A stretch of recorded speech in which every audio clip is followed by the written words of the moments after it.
Aqui é a Cachoeira Salto do 13, em Santa Catarina.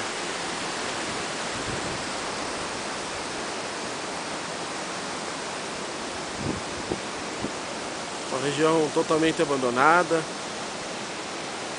onde podia ser um forte ponto turístico, mas somente a natureza é prova dessa fabulosa paisagem.